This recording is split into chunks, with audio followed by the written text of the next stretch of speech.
siya ng chicharon. Yun ang aking ano.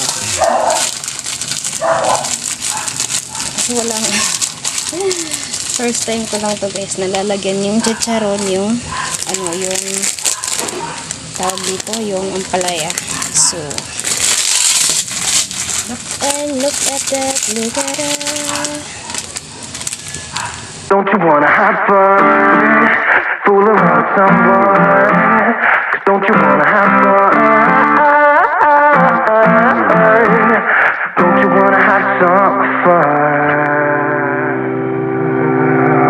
Yeah, his baby said that they don't got a future like that. It burns, so give him something worse to kill his head with, make him forget somehow.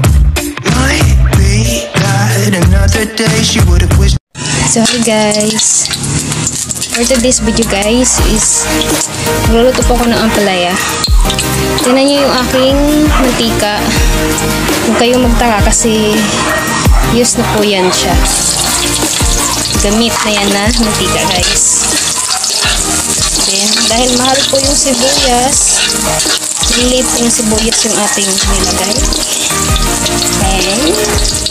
Ayan, dati na sibuyas. Ayun, sana yun. Tapos, ito yung aking ampalaya. Hindi ko pala siya ano ko. Aro, yung sakit. Init pala yun. Hindi ko binuhos kasi baka may matirang mga buo-buong asin. Kasi binabad ko siya sa asin muna guys. Mawala-wala yung konting pait. Para hindi maging katulad ng asing pait ng asing ano. Basta yun yun. Pait. So yun lang guys ha. Just wait guys. Maya maluluto na yan. Namajikin natin.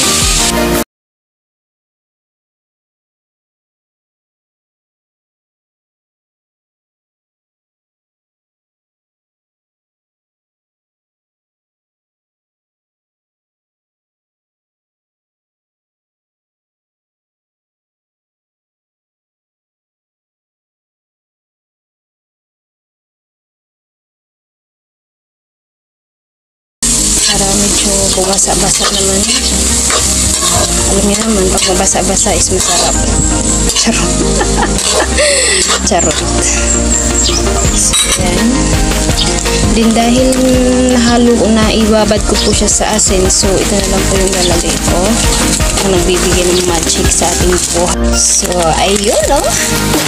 Lalagyan ko lang siya ng chicharon. Ano ang aking walang first time ko lang to guys, nilalagyan yung chicharon, yung ano, yung tawag dito, yung ampalaya. So, and look at that, look at that.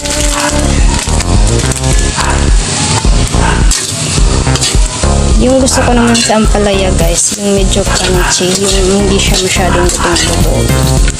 So dahil nakailang minuto na siya doon sa kawali, nasa apoy, tatanggalin ko na siya, no? Check natin. Medyo matigas pa siya kasi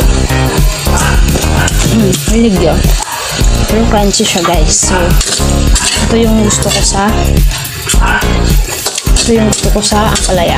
Yung matunog-tunog siya kung sinagat-kagat mo. So ayun guys, thank you for watching. Thank you for watching.